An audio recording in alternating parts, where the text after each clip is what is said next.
أعوذ بالله من الشيطان الرجيم بسم الله الرحمن الرحيم দয়াময় পরম দয়ালু আল্লাহর নামে। الله لا إله إلا هو الحي القيوم আল্লাহ তিনি ব্যতীত কোনো ইলাহ নাই, তিনি চিরঞ্জীব সর্বসত্তার ধারক। لا تأخذه سنة ولا نوم তাহাকে তন্দ্রা অথবা নিদ্রা স্পর্শ করে না। له ما في السماوات وما في الأرض আকাশ ও পৃথিবীতে যাহা কিছু আছে সমস্ত তাহারই। من ذا الذي يشفع عنده إلا بإذنه কে সে যে তাহার অনুমতি ব্যতীত তাহার নিকট সুপারিশ করিবে? يعلم ما بين أيديهم وما خلفهم তাহাদের সম্মুখে ও পশ্চাতে যাহা কিছু আছে তাহা তিনি অবগত।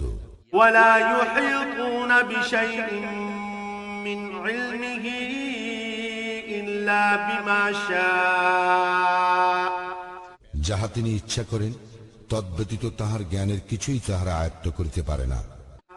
وسع كرسيه السماوات والأرض ولا يؤوده حفظهما তাহার কুরসি আকাশ ও পৃথিবীময় পরিব্যাপ্ত, ইহাদের রক্ষণাবেক্ষণ তাহাকে ক্লান্ত করে না।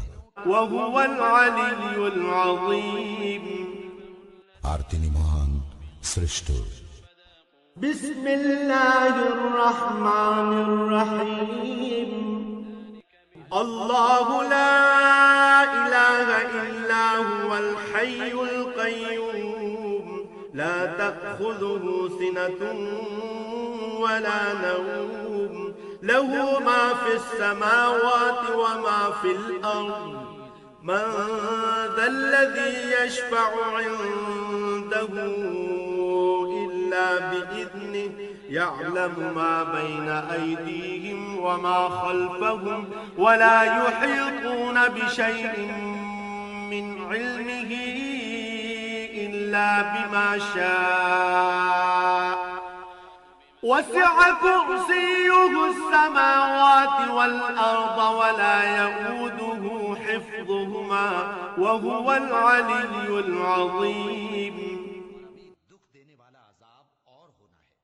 ये इसलिए कि उनके पास पैगंबर खुली निशानियां लेकर आते तो वो कहते कि क्या एक आदमी हमें हिदायत करेगा, तो उन्होंने उनको न माना और मुंह फेर लिया, और अल्लाह भी बेनियाज हो गया, और अल्लाह बेनियाज है, लायक हम्दो सना है। जो लोग काफिर हैं उनका एतकाद है कि वो दोबारा हरगिज नहीं